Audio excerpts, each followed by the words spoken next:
My name's Joe Mallahan. I'm running for mayor because I believe city government is broken. And when I say that, I really mean delivery of basic services. And we need a mayor that we can trust. Are we caught in a time warp here? It sure feels like it. That was mayoral candidate Joe Mallahan from a primary debate in July of 2009. Thank you, Seattle Channel Archive. Is he going to dust off that speech and use it again 16 years later? I guess we'll have to see. He's running for mayor again, along with dozens of other political hopefuls following the May 10th registration deadline. Also in the news, police are looking for new ways to chase suspects without chasing them. More on that story. And a messy situation in the municipal court just got a little messier. All rise. Seattle News, Views and Brews, your coffee break political podcast is now in session. I'm Brian Callanan. I'm a host on Seattle Channel, and the views expressed here are mine. And I'm with my co-host, David Croman, City Hall reporter for the Seattle Times. David, good to see you. I wanted to get your take on the Toronto Blue Jays versus Mariners series from this past weekend. It felt like to me, just in looking at what was going on, fewer Canadian fans showed up. But then again, the Mariners didn't really show up either. What did you see this past weekend? Yeah, my memory is they always actually have, the Mariners have usually done very well against the Blue Jays when there are a lot of Canadian fans in town. So maybe that was their source of power. Maybe the fewer Canadians meant they played worse. Yeah, reverse kryptonite or something going on there. I'm not quite sure, but getting swept was no good. So see if the M's can turn it around. Thank you, David, as always, for joining me here. Thanks also to City Grind Espresso, the background noise sponsor for the podcast. Check them out on the first floor of City Hall. Thanks always to our show patrons. Brad just joined as a free member. Thank you, Brad. Here's the full deal here, buddy. If you want to sign on financially to get access to patrons first content before anyone else, that's what you should do. You'll end up getting a decal for your laptop. Ton of fun stuff here. We'll even answer your questions on the show. So take that next step up if you like to here. Patronage starts at just $5 a month. Very much appreciate the consideration. Check it out, Seattle News, Views and Brews on Patreon. Also, a big thanks to Converge Media. The video version of the podcast is on Converge Wednesday nights at 7. All right, let's get going. Time for Right Here, Right Now. Well, David, on Tuesday of this week, it begins a candidate forum in Seattle. Young Democrats up at UW. Thanks for the heads up on that, Capitol Hill blog. And David, we do have a lot of candidates to consider here. Mayor, city attorney, 3 seats for the Seattle City Council, 5 races for the King County Council, County Executive 2. Which races are you paying most attention to? Yeah, I mean, there's several orders, several ways of thinking about it. I mean, there's the significance of the position themselves. So, of course, mayor and county executive are I would say, are probably the 2 most significant jobs in our region. I think, in some ways, county executive is the most interesting because it's the first time in 16 years that Dow Constantine has not been on the ballot. Right.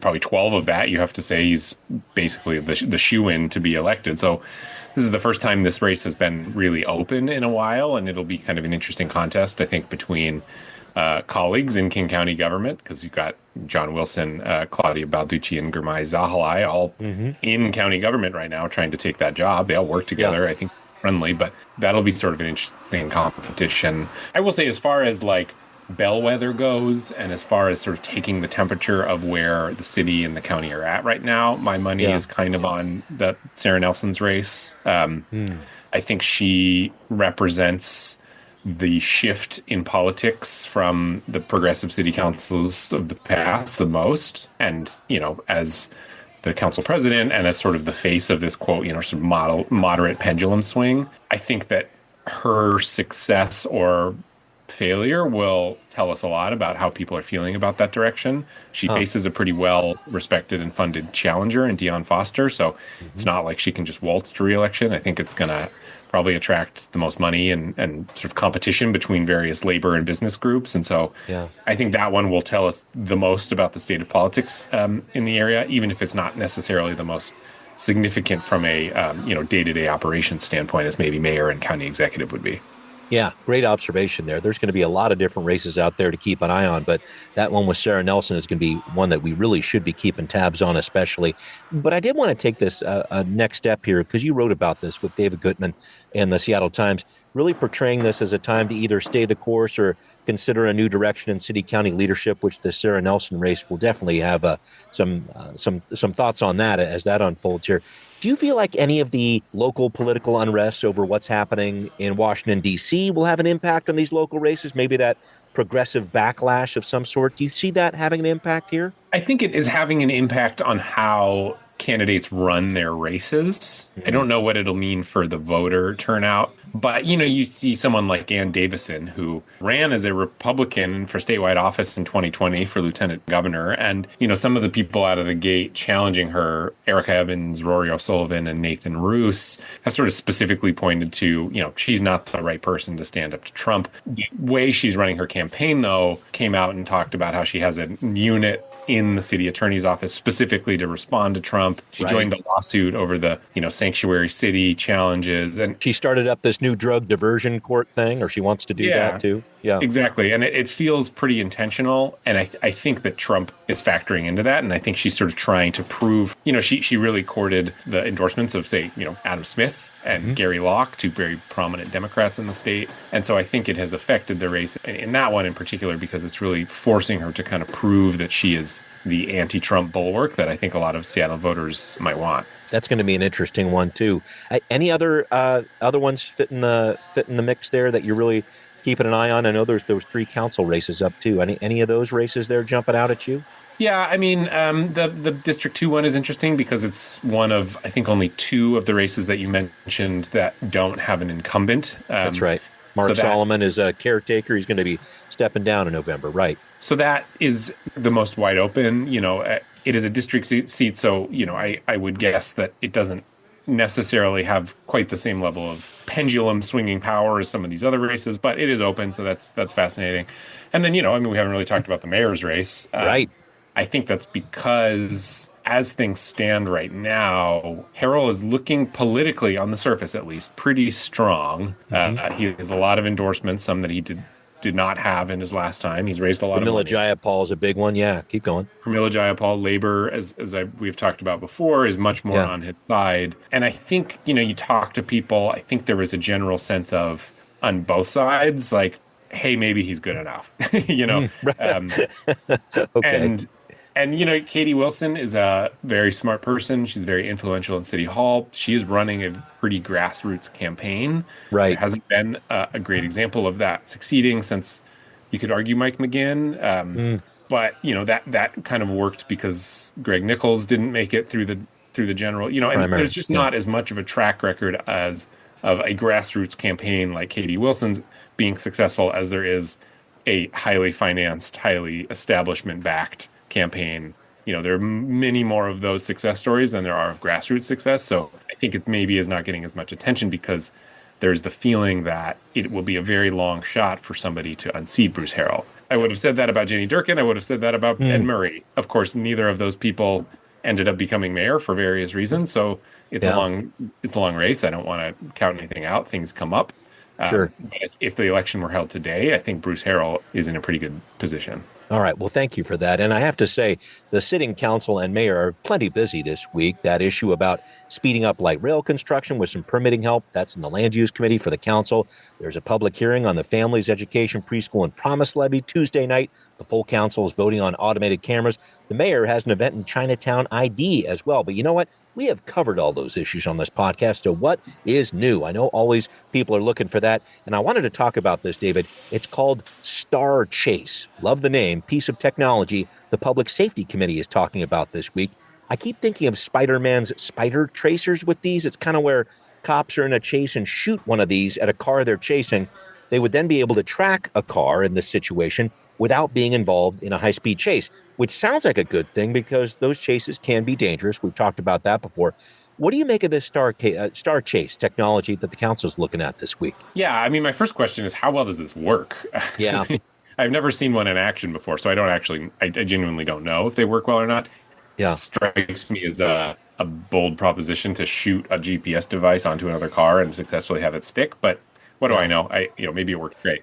I think it kind of represents a clash of two eras in some ways. There's the surveillance skeptical City Hall, which I think was really born out of the Edward Snowden era, 2010 and the years after. There was just a lot more conversation around surveillance than there maybe is today. And as a result, Seattle has a pretty strong surveillance ordinance. Anything that's perceived as surveillance technology has to go through a pretty long process. And so it's going through that right now. And I imagine that in that process, there will be some skeptical voices. The other era is maybe the more 2020 era where people were looking for ways to remove law enforcement presence from unsafe situations for, the people that they are pursuing and law enforcement themselves. And car patrols was a big part of that. The state passed laws limiting pursuits. There's a lot of data that when a cop chases someone at high speed, that often leads to pretty dangerous instances for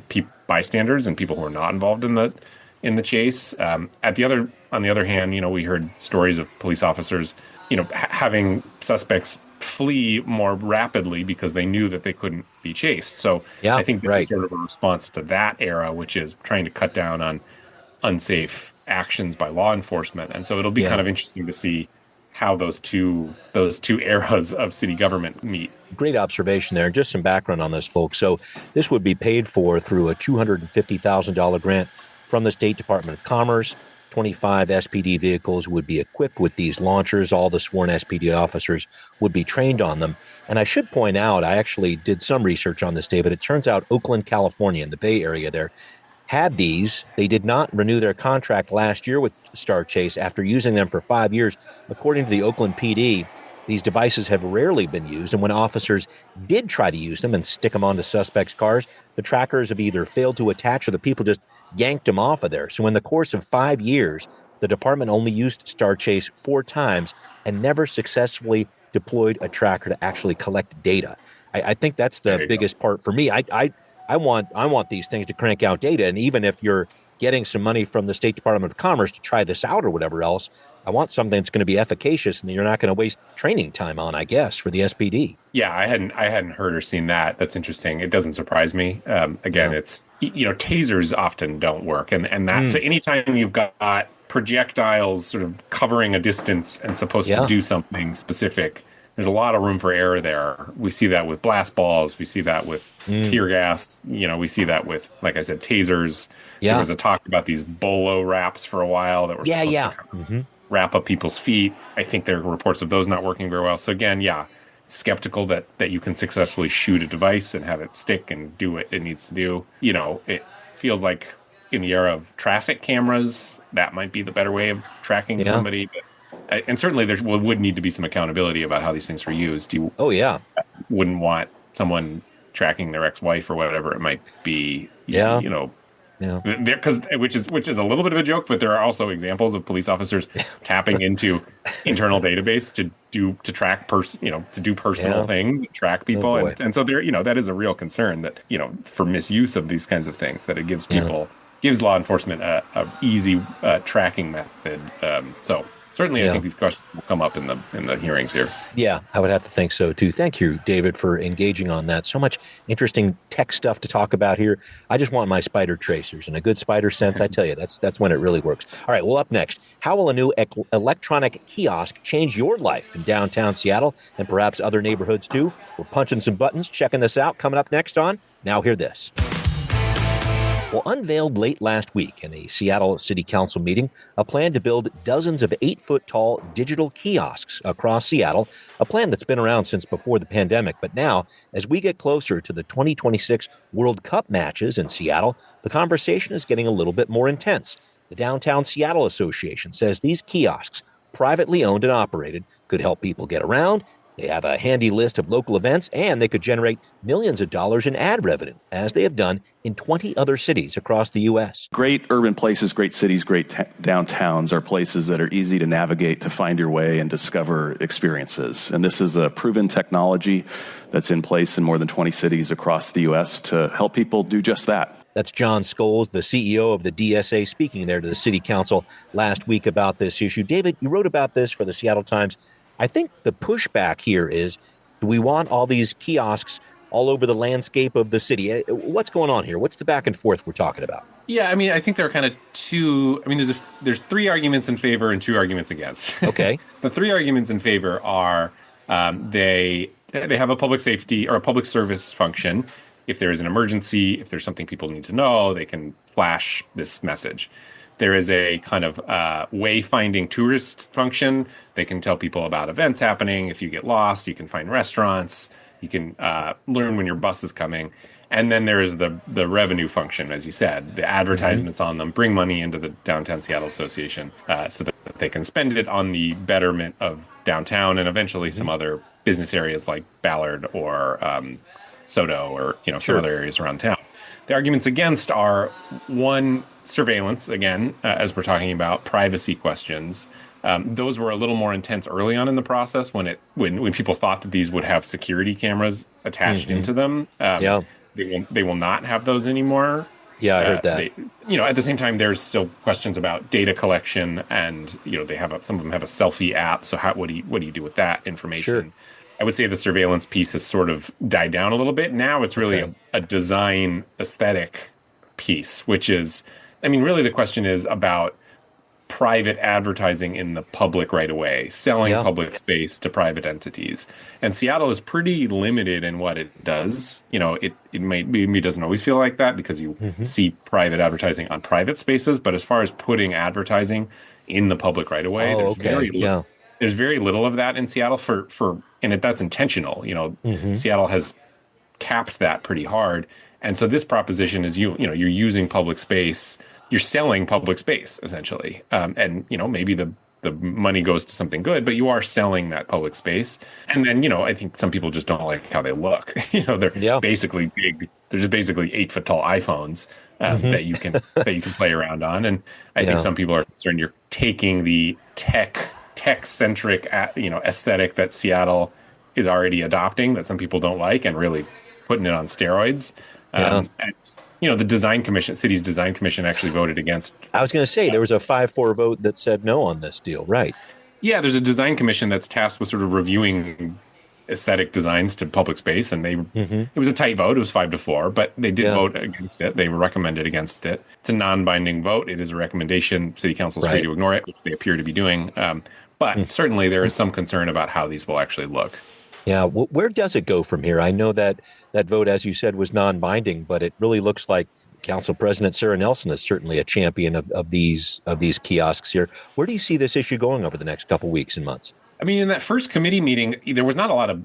I didn't hear a lot of pushback. I really didn't know what the council I knew what Sarah Nelson thought about it. I didn't know what the council writ large thought about it, and I didn't hear a lot of argument against it. There were a few, notable people missing from that meeting, but there were 4 members on the committee, and they actually were doing some of the work on behalf of the kiosks, sort of explaining, these things are not what you think they are. They're going to be really helpful. So I sensed a positive feeling toward them.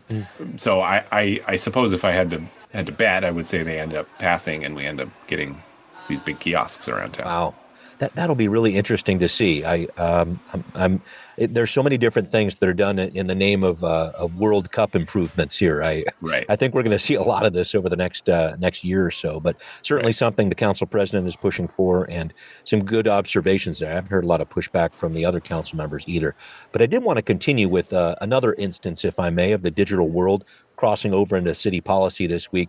In the Housing and Human Services Committee, there's a discussion about Housing Connector, which, as the name would suggest, connects people in need of housing. It's a nonprofit run by Zillow out of Seattle. It helps people facing homelessness or housing insecurity connect with private property owners. So owners reduce screening criteria as needed to make units more accessible. This in exchange for service providers offering case management support for tenants up to a year. The basic idea is no units should sit vacant while people are out looking for a home, the company website says. While over 640,000 people experience homelessness in the U.S., there are 3.2 million units that sit vacant every day. The program has had some success around the country. It's in 6 major cities now around the U.S., has helped 9,400 people get into housing. I guess I look at this, David, and I'm interested to see where this goes or expands within the city of Seattle. But my take is, even if all the landlords in Seattle, let's say, they open up their doors to the Housing Connector, I still don't feel like we'd have enough units for everybody who's trying to live here. What's your take on this whole Housing Connector thing? I don't know a lot about it. It's new to me. I think it is. My sense is it's pursuing. Yeah, it's sort of pursuing this narrative about vacant buildings or vacant units. Gleaning those units that might be available in pockets around the city, let's say. Yeah, and we hear this a lot. People throw out statistics about how many vacant units there are in the country, and if we could only put all the people who are living homeless in those units. It is, of course, always much more complicated than that. And a lot of the vacancies, when we talk about vacancies in Seattle, the vast majority of them are turnover from tenant to tenant. So somebody has moved out and somebody else hasn't moved in. These are not units that are sitting there unused for months and months or years. This is usually, what you need actually in a housing market, which is churn and some availability for when one person moves out. There's 5% of the units or whatever are open. That gives people some selection to find a new place to live. Right. And so the prospect of sort of taking advantage of that inefficiency or whatever you want to call it always struck me as quite challenging. I don't know if there's more kind of nuance to this. I think a lot of it would seem to depend on there being slack in the rental market that can be filled, even if it's not vacancies, just kind of willingness by property owners to rent out. I don't know what level of slack there is in the rental market right now. And so I think you hear about little techie solutions to challenging problems that often, I'm going to be a little opinionated here right now, but often to my money sort of eclipse the larger issue, which is need more housing, need more affordable housing. And it's not really going to solve that problem. Yeah, I'm interested. I mean, it's an important discussion to have. And if there is a solution, I'm sure the council wants to listen to it. But I guess the other part for me, too, is like, all right, you get somebody into housing and then it can't just, and I know that there's some support that goes on for a year, et cetera. But then what happens after that? Where are the dollars to support? You know what I mean? Do you run through that line of thinking in your head, too? Yeah, exactly. Yeah, no, that's exactly my thought, too. Like, is this in perpetuity or do they get booted when somebody else wants to come in? I don't know. I don't know how any of this works. And I'm sure we will get answers to that. I'm sure they've thought through this stuff. But again, Seattle is not 2009 Detroit, Yeah, right. There's not. Yeah. Yeah, exactly. Thank goodness. There are not the whole building sitting empty. Office space, maybe you could have a program like this for small companies or something like Good that. point. But it's a different equation when you're talking about housing. So, how this works and how much housing it actually leads to, I don't know.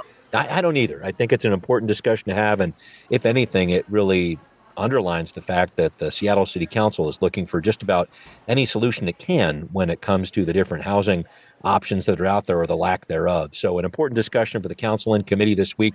We'll see what comes of it. Thanks for rolling through that with me there, David. All right, coming up next. A municipal court judge strikes back against City Attorney Ann Davison. Legal case here with plenty of twists and turns coming up on What's Next. David, you wrote about this recently in the Seattle Times. A Seattle Municipal Court judge, Pooja Vadati, has filed a formal complaint against Seattle City Attorney Ann Davison and her former criminal division head, Natalie Walton Anderson. Judge Vadati says those two led a months-long campaign to exclude her from the court's misdemeanor criminal cases. I know there's a lot to this. Can you break down the backstory here and what's going on with this, David? Yeah, so, the city attorney's office did lead a campaign to exclude her from criminal cases. They essentially made it policy to have all of the frontline attorneys file affidavits of prejudice against Pooja Vadati, which basically means, a lawyer in a criminal case has one slit that they can throw down to say, I want a different judge, and no questions asked, you get a new judge. Usually those are used in one-off reasons for whatever purpose. The frontline attorney thinks they can get a better outcome from a different judge. It's rare that it is a policy directed at a specific judge, as it is in this case. But that is what happened with Pooja Vadati. And so she, a King County court actually concluded that this was a legal thing for the city attorney's office to do. There was a lawsuit from the ACLU of Washington saying that they couldn't do this, and they disagreed. The judge said, look, this is a tool that they're free to use. So that is all above board. What Vadati is saying is that the reasoning that the city attorney's office put out there for why they were doing this was wrong and was incorrect and defamatory, basically. That it's not so much the action that they were taking, but which of course she was quite frustrated with. Naturally. But more that in the course of explaining their action, they essentially defamed the judge by saying she was doing things that she said that she was not doing. Okay. And so that is where this formal bar complaint comes in. And, I think that is significant because both of them are elected officials. We kind of forget that sometimes, that Seattle Municipal Court judges are elected by judges. And of course, so is Ann Davison. And so anytime you've got one elected official sort of formally filing a complaint against another, I think that is significant. Yeah, elected by the public, both of them. And that's an important point of this. You mentioned this earlier. This was a complaint to the Bar Association, which I'm reading in your piece can hand out discipline ranging from some sort of admonition out there to an actual disbarment. Where does this go in terms of the legal process that's ahead for this? Yeah, it's not a legal process. It's Oh, just okay. it's a investigatory. It's like a Okay. Office of Inspector General sort of thing. I really wanted you to say quasi-legal, but keep going. Yes. Quasi-legal. Yeah, maybe it is. I don't know. Okay. Okay. All right. And so, yeah, I mean, there's a disciplinary board that are made up of esteemed lawyers in the state, presumably, and they will look at the evidence and they'll make a recommendation. And it's pretty regular. Actually, interestingly, and I sort of alluded to this in the piece, but I didn't go into as much detail. I think it was 2017 or 18, the Department of Public Defense, a lot of defense lawyers took a similar tactic against then Judge Ed McKenna. And in that case, he filed basically a complaint against himself with with the investigatory body, saying basically as a way, showing his confidence that he was behaving properly.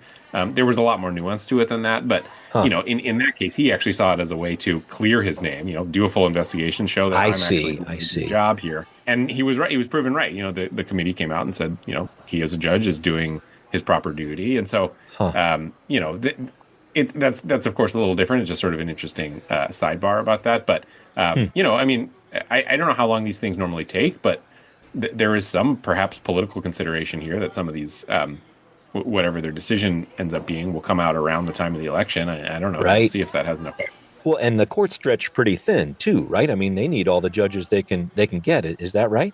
Yeah, no, of course. And they have been stretched thin for a long time, and there's a sort of complicated restriction on their ability to bring in pro tem or temporary judges. Yes. They basically are not allowed to expand the size of the court beyond the number that they have, which is very rare. Most courts can supplement how many judges they have. So, they're already stretched thin for that reason. Vedadi goes down. Basically, she's only able to do traffic tickets, and that increases the workload on the rest of them. And so, yeah, I mean, in that case, made a sort of challenging situation in the court more challenging. Yeah, there's a pragmatic side to it, too. Thank you for that, David. It is time to wrap up, though.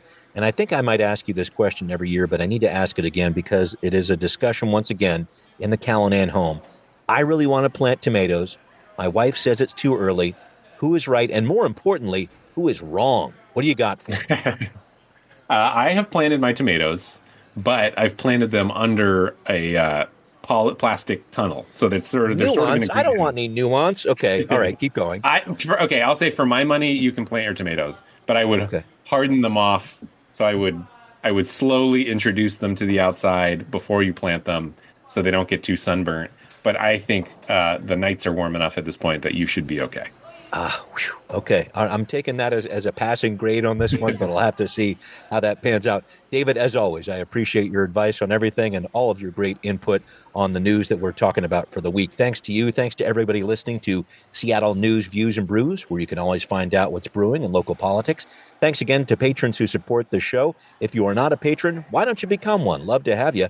Pledges start at just $5 a month on Patreon. That would be greatly, greatly appreciated. You can listen to us on Apple, Spotify, wherever you like to listen. Make that download happen. Thank you. Thanks also for watching on Converge Media. We'll see you next time.